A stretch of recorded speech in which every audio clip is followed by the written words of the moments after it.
Welcome to the Create What You Speak podcast.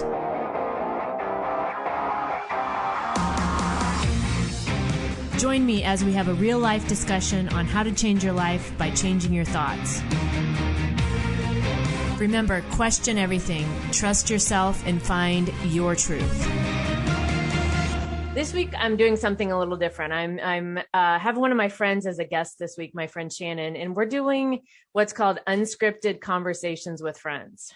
We have had so many conversations where at the end of those conversations, I say, we should have done this as a podcast. We should have recorded this. And so today's the day that we're doing that. So Shannon, welcome to the show.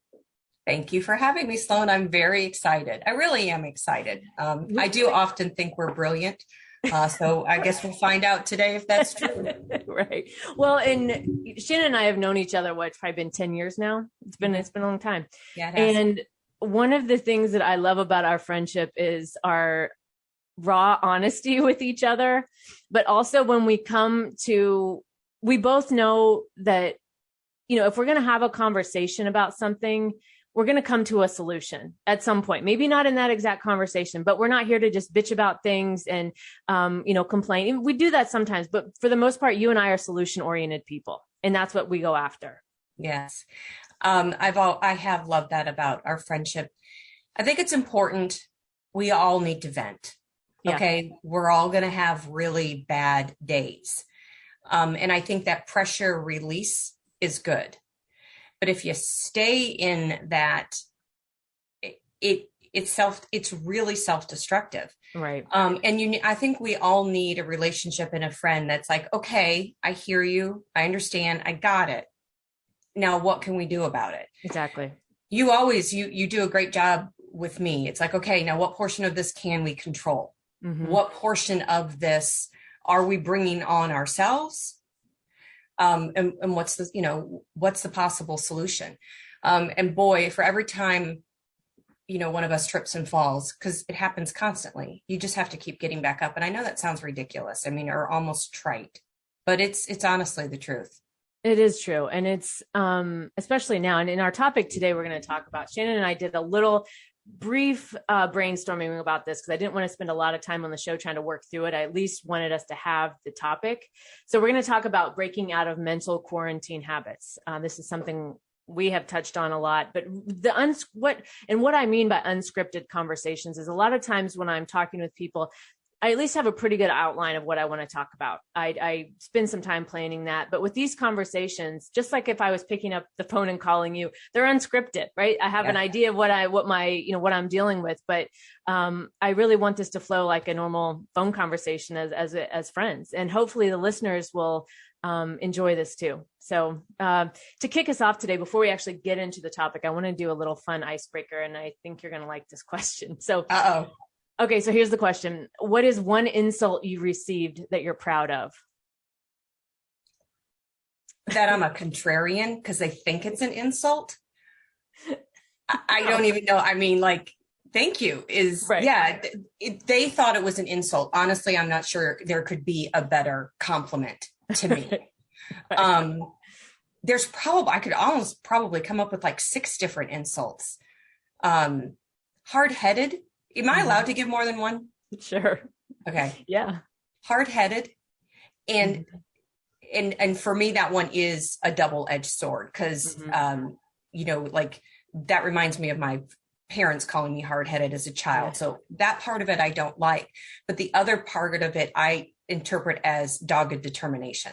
Right. And it actually feels good knowing I'm hard-headed. I feel like it's an actual empowerment, as long as it's not my parents telling me I'm hard-headed. Right. Well, and when somebody's telling you you're hard-headed, they recognize your willingness not to give up. Right. Yeah. They see that in you. My insult that I received that I'm proud of is that I was too much. I've been told that my whole life. Boyfriends, friends, coworkers, everybody, somewhere along the way.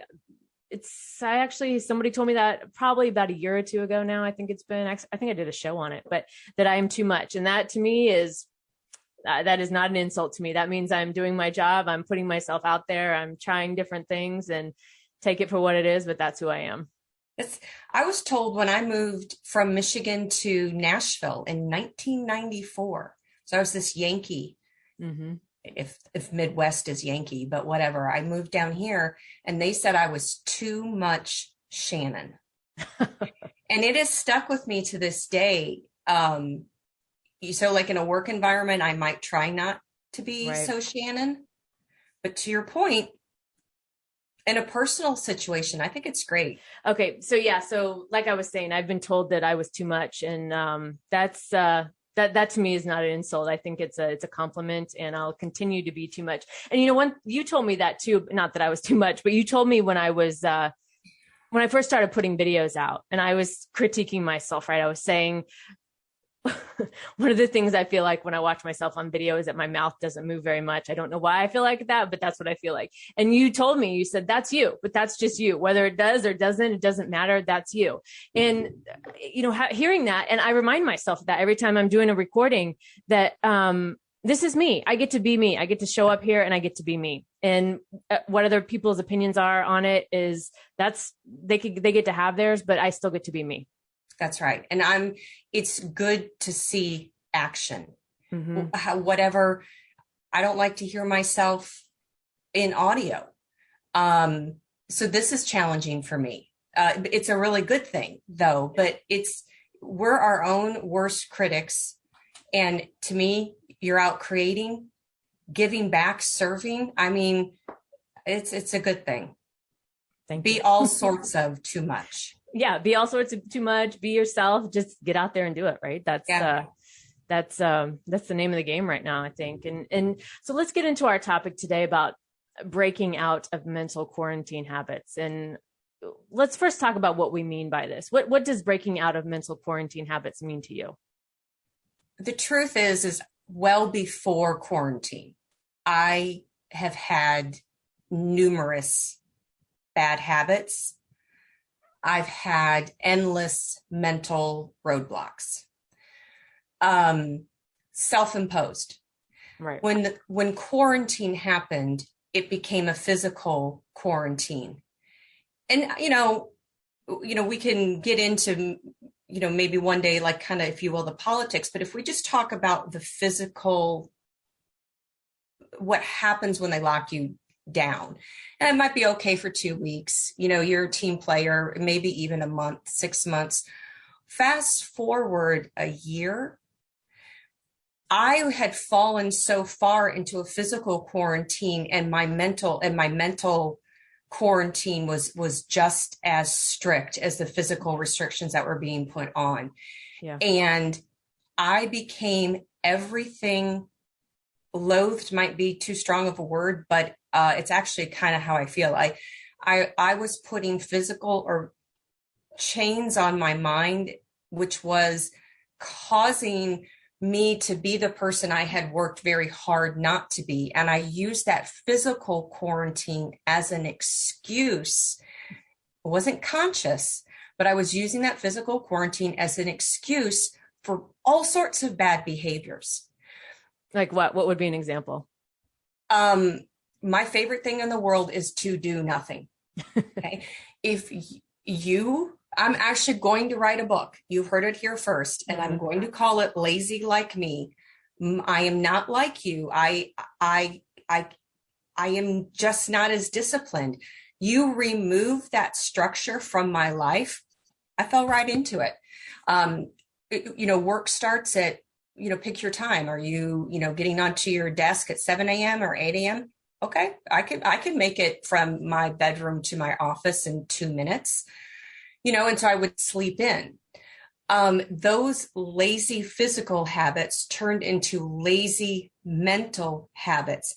I saw the quality of my work declining. But what I think is really interesting about this is I almost think we all lowered our expectations.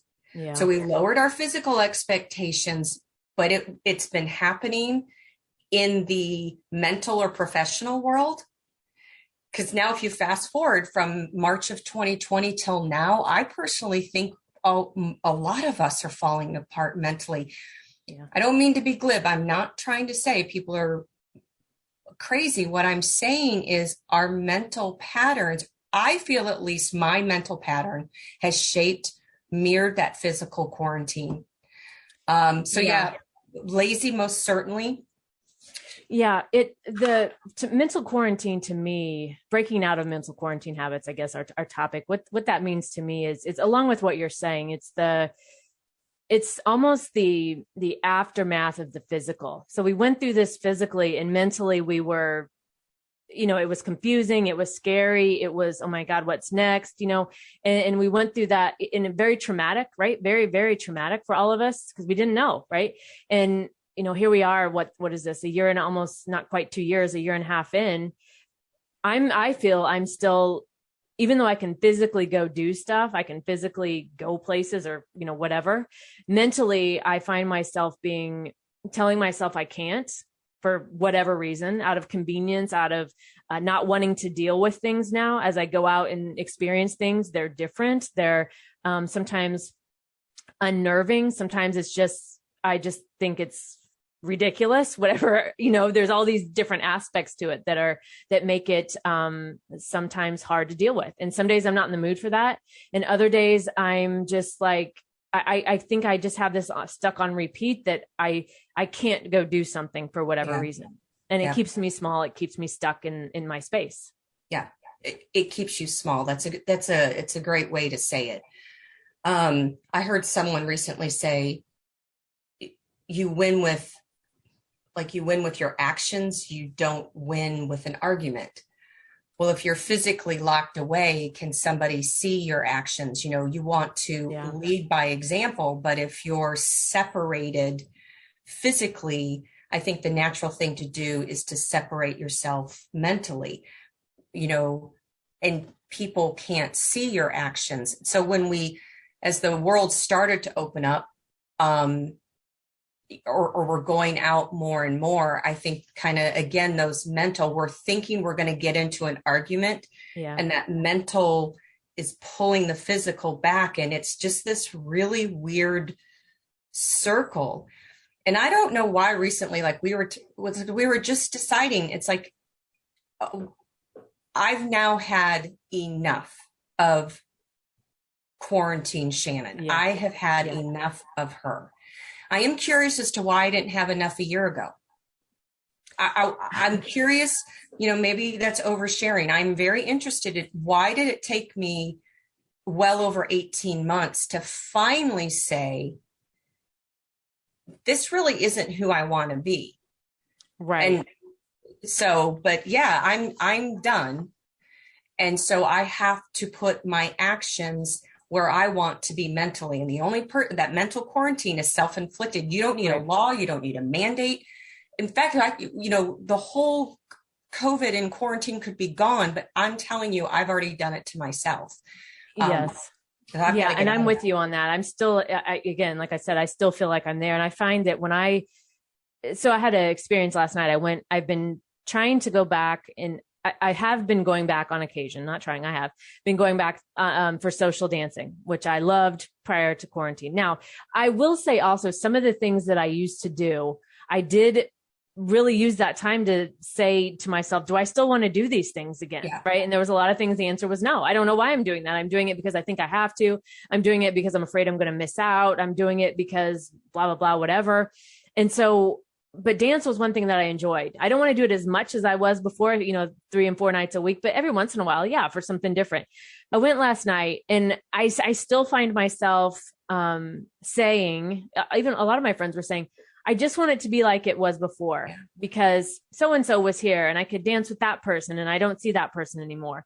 Or you see somebody that you haven't seen for a year and a half and you don't have the same connection that you used to. Yeah. Nobody knows where anybody is, right? We're all in these different places with it. And it's disappointing. It makes me sad. Then I'm like, why am I even bothering to do this? But then on the other hand, I tell myself, so what would you like to do then? Stay home alone for the rest of your life and put yourself, like you're saying, continue the mental quarantine that's self-imposed? I mean, no, the answer to that is no, I don't want that. So finding that balance there, that's still what I'm struggling with right now, is finding that balance of putting myself out there, doing things. It doesn't just have to be dance. It could be anything. I mean, anything. I'm talking about going to a restaurant and sitting down and having something to eat, right? Anything. It's almost like taking these expectations off and just letting the situation be, instead of going in with expecting it to be bad or expecting it to be, whatever. And I think I went through a lot of time expecting things to be a certain way. And so that's part of what I'm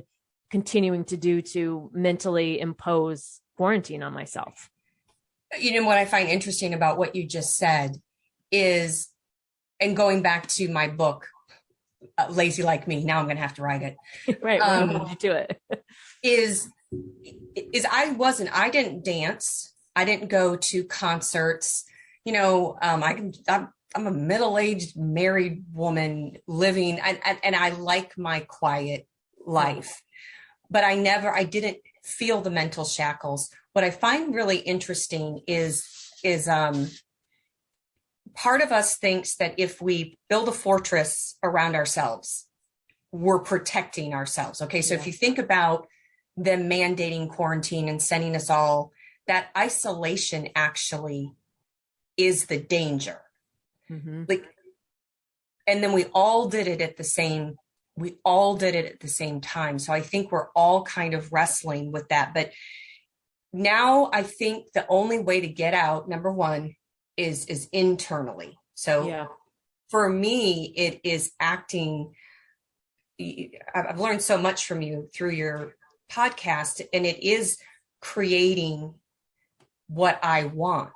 Mm-hmm. Okay. So that's the first thing. So I have to create it, but then there really is no boundary. There's not a physical boundary that can prevent me from getting to connect with others. So if it's dance, great. I found this, I'm reaching out to other people that I haven't talked to in a while. Okay. Cause I'm thinking social media for me is a little too technological. It's not personable. Right. But guess what? And I think in those 18 months, or maybe it was significantly longer, that I haven't talked to some of these people, we've grown apart. That's hard. Mm-hmm. But if they're not what I need to help get me out and move forward, then I need to go out and find people who understand to break free finally from the self-imposed fortresses we put on ourselves. Right. And being willing to continue to do it even when it's awkward. That's another thing that I found with this, like with dance. I'm just going to use that as the example because that's something that I've done a few times and had these experiences where I'll go out and it'll be awkward. Like one of my other friends, new people came up and she was introducing me and I hadn't been around new people in so long. I kind of forgot how to be. And so she, I was sitting there and she said that I like withdrew, pulled my hands in or whatever. And I was just kind of like, hi, and I didn't even notice I was doing that. And afterwards, when those people walked away, she said, what's wrong with you? And I said, nothing. Why? And she said, well, you just acted, like you just didn't care, or that, you didn't even notice them. I was like, honestly, I wasn't even thinking about it. It was like, I was so far out of that, meeting new people because I hadn't done it in so long. And then the whole night I felt awkward and I felt bad. And I felt like, oh my gosh, I hope those people, I didn't mean to do that. Right. And I'm beating myself up over it. And then I just had to finally come to terms with it's going to be awkward sometimes getting back out there, and that's okay. And you might have shitty nights and you might have awkward encounters, but everybody else is going through it too. And that's right. It's not just you, and everybody's finding their way in this. Everybody's figuring it out. And I think if we can allow ourselves the space to remember that, kind of not prepare yourself in a way to expect for these things, but more of like you know what, it's okay. It's okay if I have a bad night. It doesn't mean the rest of the nights are all going to be bad. Golly, that's so true. I mean, that's so true because if in theory, so you can go out 7 nights a week if you want. We could have done it pre-COVID. The truth is we could do it post-COVID. I was at least agreeing to these arbitrary rules. And then I embodied these rules and I took them in internally. Now when I go out, I can say, and I think this is part of the mental, this is a me battle. I'm seeing people who still are afraid. Mm-hmm. And I don't want to be a part of that. Okay. I just don't. Right. I agree. Utmost respect to them. I'm avoiding the scared. I'm avoiding the unhappy. I'm avoiding the unlucky. I am not letting their mental disease come and infect me. That's been the biggest challenge. I think, we've talked about it. I mean, it's like part of it is like afraid of confrontation. Nobody's confronted me, but somehow I'm afraid that if I choose not to play this game, I'm going to get yelled at. Yeah. I want to be yelled at. Right. But I also am no longer willing to play their mental game. It's right. time to play a game that you don't believe in. That's it. And I'm playing I'll start another, like, Live Your Best Life podcast. Like, that's the game that I used to play. We used to be talking about self-growth, self-improvement. We used to focus on all of that. Now we're focused on the chains and what somebody's going to get. I don't know. It's backwards. I don't like it. Yeah, I agree. I think you and I had always talked a lot about that kind of stuff. Over the years, we've talked about that, and it's been a focus. And then we had this interruption of a pattern. Mm-hmm. And then it was almost like, okay, I get the option, because that's another, I think, way to look at this is we get the option to restart this in any way that we want to. Yeah. Getting the momentum, I'm finding, is a little difficult. But I'm trying different things, and some of the things I used to do don't work anymore, and that's okay. But finding a way to get that momentum to start again. And I think that's why it also feels awkward, because some of the things that I used to believe in, or some of the things that were my go-to, I don't have those security blankets anymore. And that makes me feel like I'm just flailing around in the world. Like, okay, what's next? Like, what am I supposed to do here? But the part of it that I think I miss sometimes is I get to do whatever I want. I get to pick whatever I want. I get this to be whatever I want. And like you're saying with others, the mental state of others, and having them impose that fear or that wanting to keep yourself in the box. Yep. Right. That is a no for me. I was done with that on day one, but here we are almost 2 years later. Mm-hmm. And it's recognizing that and being okay to walk away from those situations, or it's not as bad as it used to be. I don't think, at least here where we live in Tennessee, with the confrontations from people. And I think majority of people are on the same page. We're done with this. Let's get on with our lives and live. But and we've talked about this too, the way we grew up in our indoctrination centers called schools, the way we grew up and were told to be good little children who follow the rules and do what they say. And when they say something, whoever they is, whether you agree with it or not, you did it. And as adults, we're finding, I don't agree with what they say, so I don't want to do that. And we're going against the quote rules or the mandates or whatever you want to call it. And that is also a new feeling, I think, for a lot of us. And it's uncomfortable. It gets us out of our comfort zone, which a lot of this is. That's a lot of this growth that we're seeing. Yeah. Doesn't feel like growth, but that's what's happening. We're growing into these other versions of ourselves that we get the opportunity to pick what we want those to be. And that's the perspective I'm trying to focus on. And we have been rule followers.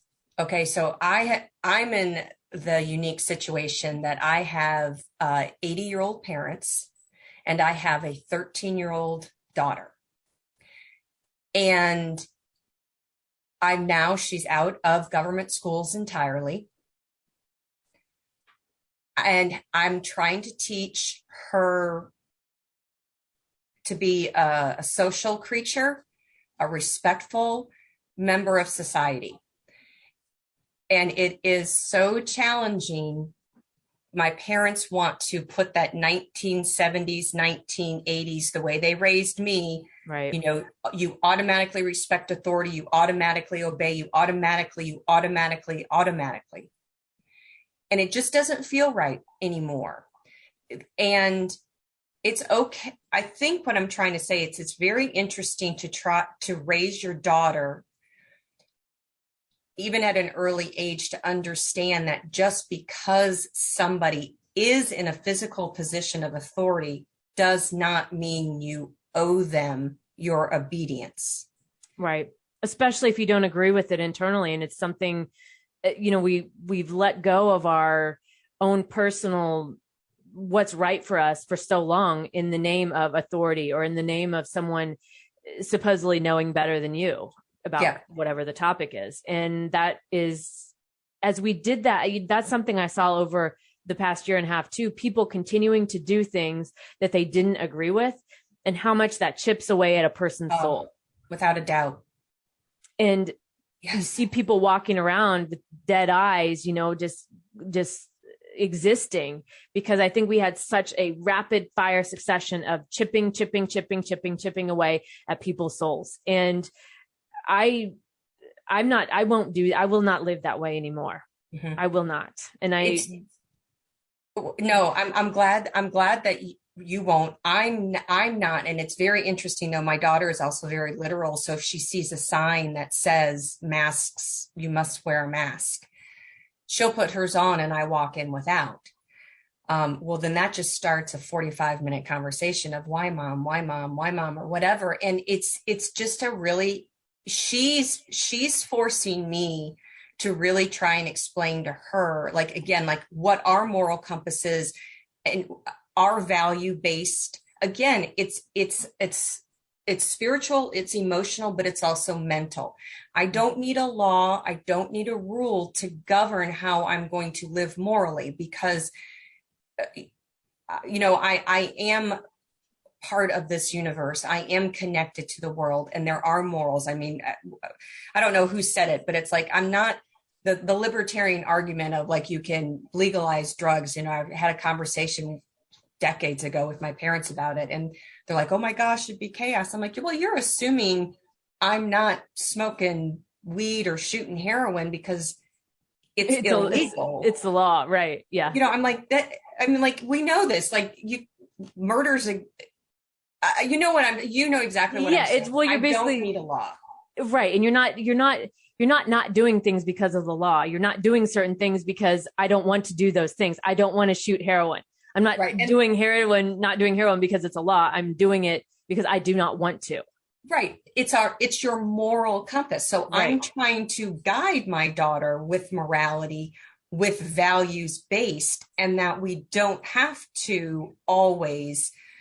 And if that situation in the mask instance, we have a choice to make. Mm-hmm. Okay. And so I'm choosing in this situation to not wear the mask.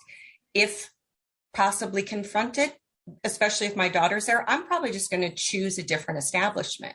And right. I'm trying to show her that power, because it goes all the way back to the mental aspect of the game. I'm trying to say to my daughter, you always have a choice. Like what you hear so far?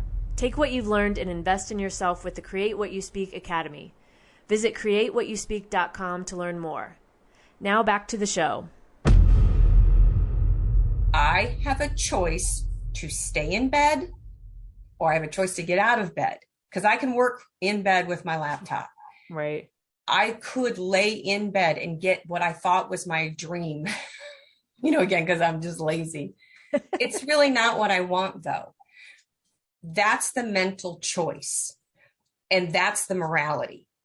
And I'm trying to say to her, it's okay to disagree with mom and dad. Right. Please, we're respectful in this house. We speak the truth in this house. And there's guiding principles in this house. But when we step out, people don't get to override that. Right. But again, being sandwiched in when like my parents come in and the rest holidays, of the world. Oh yeah, it's interesting. Yeah. Well, and what you talked about with always having a choice on, again, our topic, breaking out of mental quarantine habits. When we were in quarantine, it didn't feel like we had choices. Yeah. It was very easy to go into that mindset of, well, I don't have a choice. I have to stay here. They're telling me I have to do this, or this isn't open, so I can't do that. Or I have to wear a mask if I go here, and I don't agree with that.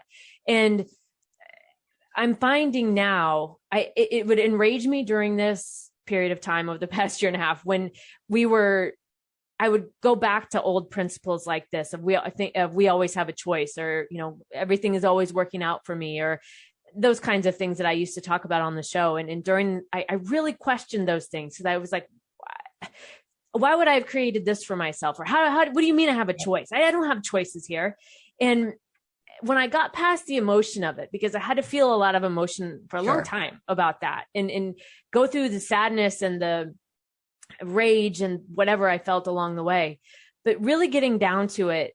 And it was almost like it just kept crumbling away all of these stories that I had told, or these elements of stories I had told myself, right? That all started to break away. And then I started to really actually see that I did have choices. They weren't always what I would have thought them to be as choices, but the number one choice starts with how your mindset, how you choose to look at something, how you're going to show up for the day, how you're going to energetically, what are you bringing into the day, and what do you want that to look like?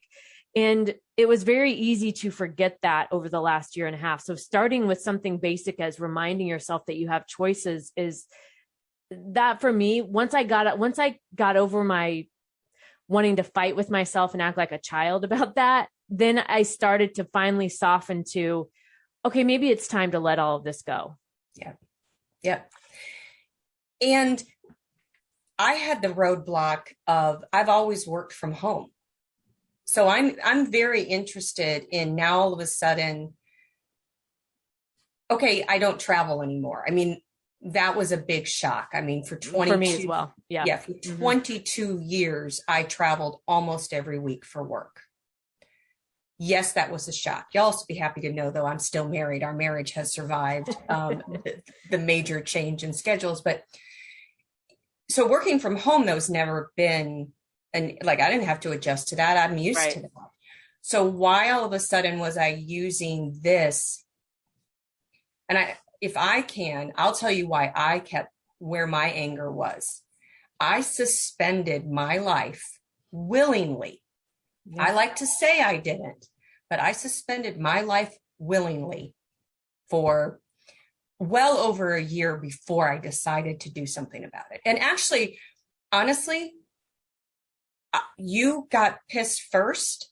I was just late. I just came a little bit later than you. I thought, well, I'll have a little more patience. The world will come to their senses. Mm-hmm. They have not come to their senses. But it took me longer to get pissed. And it was finally when I was like, but it was mental again. I'm telling you again, because I'm not looking to go to, I don't know, New Year's Eve in Madison Square Garden. Or wherever the hell they have it. That's not interesting to me. But I still gave up things that I like to do. Oh my gosh, should I tell you this? If I didn't, I'm going to tell you now.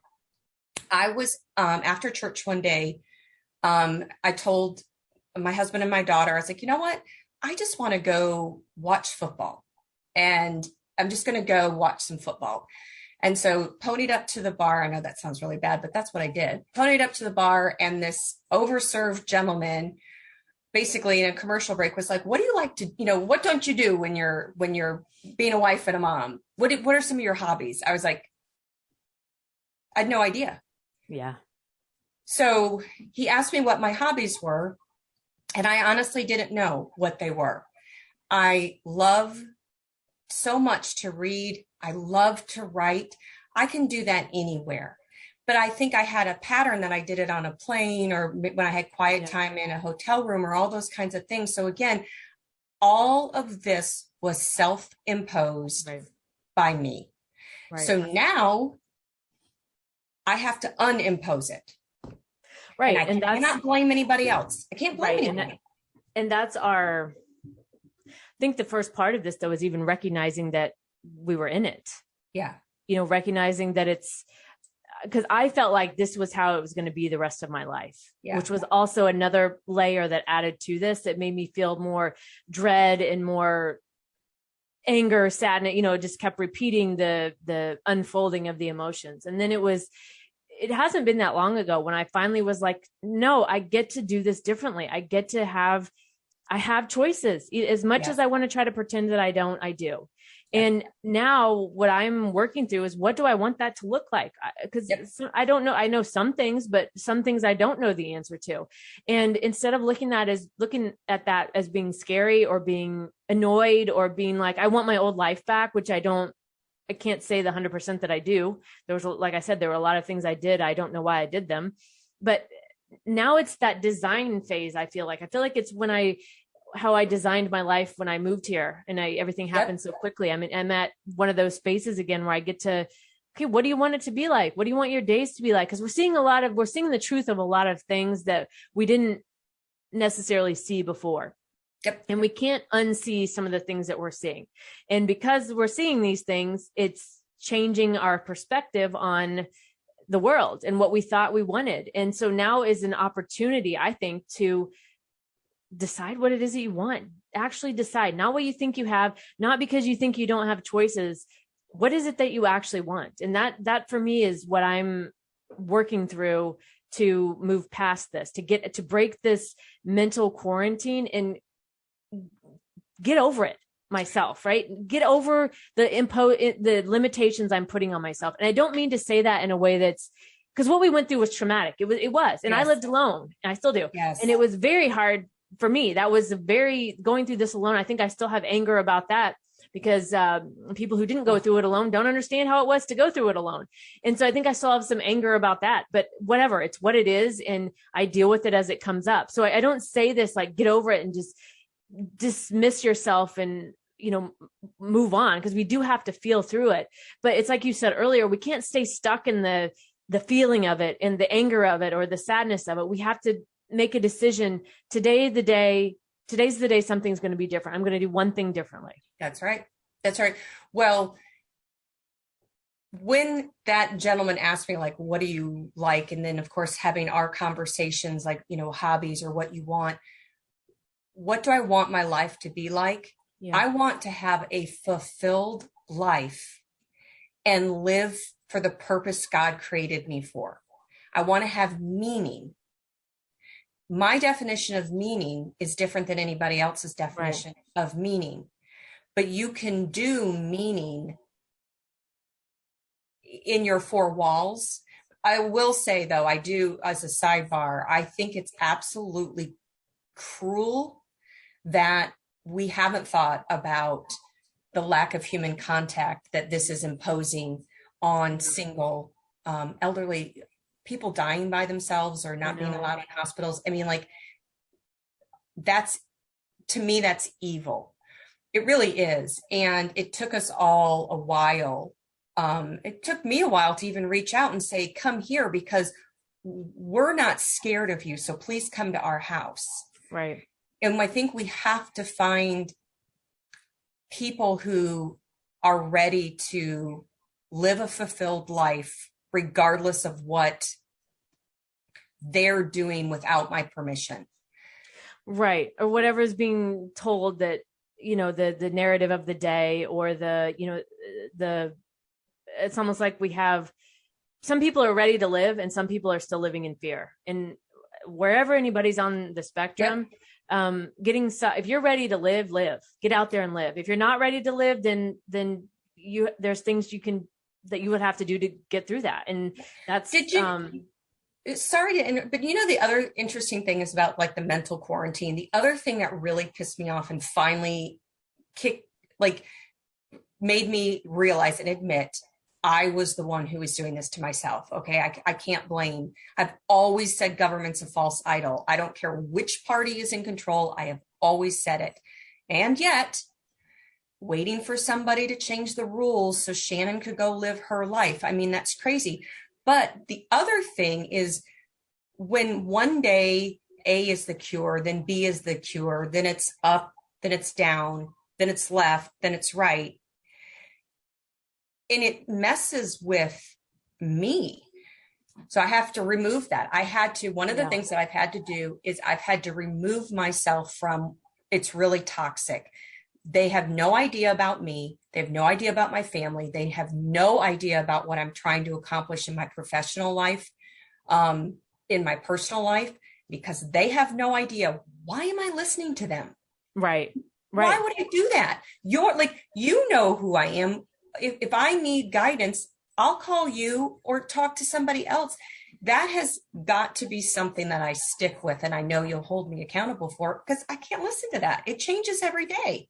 Well, and it's not a one size fits all solution for every single person, for one thing. And the other thing, when the fear, the amount of fear that was pushed through this whole thing and keeping people in a state of fear with that goal of keeping people scared, stuck at home, not wanting to interact with people, this chain reaction of all these other things that happen to a person when you're sucked into that fear, right? The mental part, but even like physically what it does to your body. And so, at this point for me, there's very little quote news that I consume. I might read through some headlines on Telegram and get the gist of what's going on, but I'm not sitting there like I was before, consumed in it, because there was nothing good that came out of that for me. There was nothing good that came from continuing to consume negative information day in and day out. And that was a mental break, like a mental behavior I had to break out of. So there, and I think there's a lot of other things that I'm probably still not even realizing that happened over the past year and a half that became these behaviors as a result of being at home and paying attention to that and being like, wait a minute, just like I did on the questioning why I did things previously. Now I need to also question why I'm doing things currently. Why am I doing this? Why am I staying home? Why am I telling myself I can't have this, or I can't go there, or I can't do that? Why? Is that actually true? Sometimes, but generally, no. Generally, it's just me telling myself that. Yeah, without a doubt. I don't know how else to say that it's our own little. We have to have the courage to be the person that we were designed to be. Right. And I noticed a really bad habit that I did. And it's interesting that you were just saying you don't even know the habits really that we've probably all developed in this past 18 or so months. Somehow I finally noticed that my most stressful days at work, again, not traveling, work from home, if I had a very stressful conversation at work, I would take my phone and go to all my favorite websites.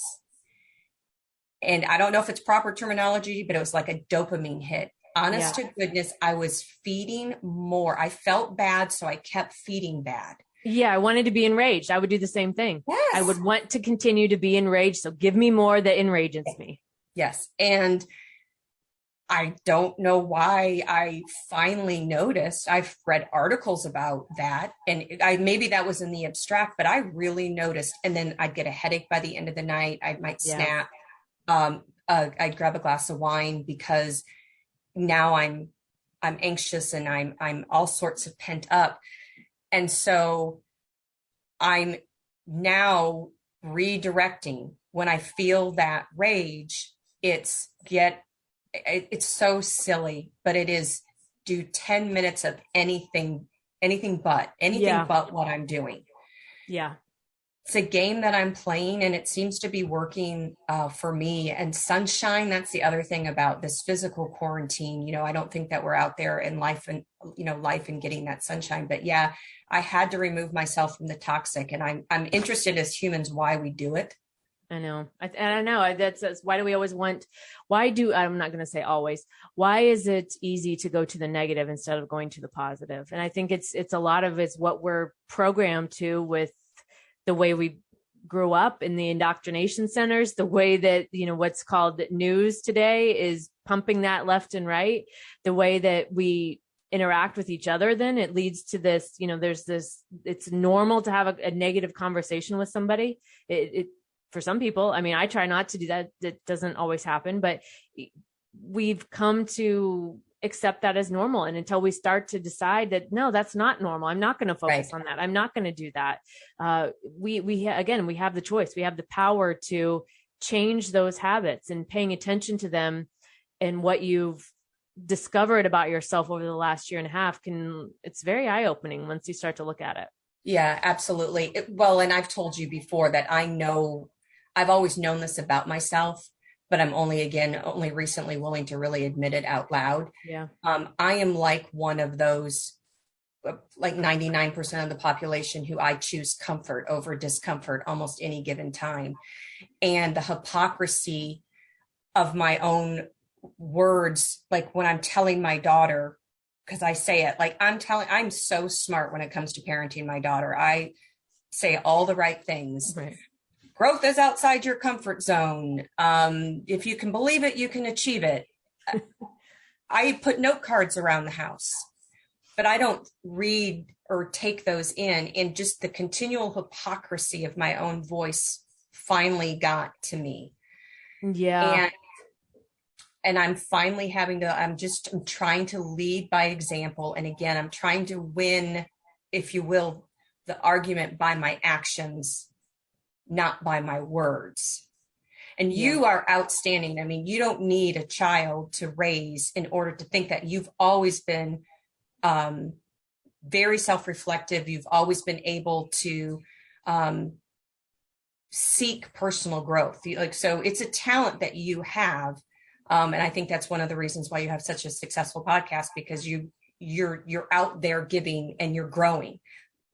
I seek comfort, but now I know that comfort's not getting, how's that working out for me? It's not working out. Right. Well, in the comfort, everybody likes that. I've struggled with that over the years with the show, with putting myself out there. And I felt like I always felt the most compelling stories were the ones that people told from personal experience. They told how they overcame something or how they dealt with something. They weren't afraid. They might've been, scared or embarrassed or whatever about the situation. But the fact that you could see the humanness in them when they told those stories. And that's why I decided to do the show the way that I've done it, is to be a human, show up as a human. And here's what I'm experiencing. Here's what I'm dealing with. And in hopes that it helps other people see a new perspective, get a different way to do something, or have the willingness, or just have that one, because sometimes you'll read something, you'll hear somebody's story, and it's that one thing somebody says that propels you into the next phase or to whatever it is for your situation. And I think that also, especially now, helping everyone see that we're not alone in this. We're all going through something here. You're not alone. If you're struggling, you're not alone. Wherever you are on your journey, you're not alone. We're all going through this. And so, Shannon, I want to thank you for coming on this week and talking about breaking out of the mental quarantine habits. This has been a great conversation. But before we wrap up, can you leave the listeners with one piece of advice that you would suggest to break out of their mental quarantine? Well, one was like to do something for 10 minutes. Just like, if I can give a little backstory, I have been through really deep and dark depressions. And I remember, it's like, okay, somebody would say like, set a goal. Okay, so you want to run a half marathon. And I would be like, I honestly don't even know if I could like walk to the mailbox. And I'm really not exaggerating. Like, to me, since I already knew I wasn't going to be able to do a marathon, like why bother? Yeah. But I then heard somebody explain about, there's that philosophy about you get up and you make your bed. And I've never understood it, but very recently, what the person said, when you get up and you make your bed, you're not celebrating that you made your bed, you're celebrating what you didn't do. So as somebody, myself, who has been in mental quarantine and who has self-imposed bad habits, when I am choosing to do something else for 10 minutes, I'm celebrating that I am no longer doing the bad thing that did not serve me. Right. So as cliche as it is, it's like you eat an elephant one bite at a time. It's one step at a time, 1 foot forward. I would advise the listeners to celebrate the one thing they're no longer doing. Yeah. And even if that's, for me, even if it's only removing myself from a toxic environment for 10 minutes, or I'm choosing to meditate for 10 minutes, I'm celebrating that one thing, and that one thing might be different every day. Right. And those small daily habits, that's what makes up our life. That's right. It does. Right. I mean, it doesn't seem like it. We look at lives, or we look at other people's lives, and we think, oh, well, they got this thing because they took these giant leaps. Yes, but generally, to get started, the person had to have done small steps to get to the giant leaps. And that's right. What builds that momentum to get to the giant leaps also, is to take those small steps. So it does, I know it seems cliche. I know it seems kind of like, oh, I've tried that, or, whatever the excuse might be, but that is life. That is life. What you're doing today, in the next hour, 2 hours, that's life. That's your life. Exactly right. It's begun. It's here. It's on you. It's, so the choice is, how are you going to handle that? How are you going to show up to that? And that would be my advice today, is making that decision of how you're going to show up and what do you choose for yourself? Yes. Shannon, thanks for joining me this week. This has been a great unscripted conversations with friends. I love this. Can we do it again, Sloan? Yes, we definitely can. We definitely can. I enjoy learning from you, but of course, I also enjoy being your friend. So thanks so much for having me on. Thank you. And thank you, listeners, for joining this week on the Create What You Speak podcast. Make sure to visit sloanfremont.com. You can sign up on the right-hand side of my website and get notified every time a new podcast goes live. While you're at it, if you found value in the show, I'd love it if you would leave a review in your favorite podcast player. And don't forget, I have my Create What You Speak Academy, createwhatyouspeak.com. And that is where you get to take what you learned from the show and apply it one step further in your own life. All right. Thanks for listening, and be sure to tune in next week, where I will continue to give you real life solutions on how to live free in an unfree world.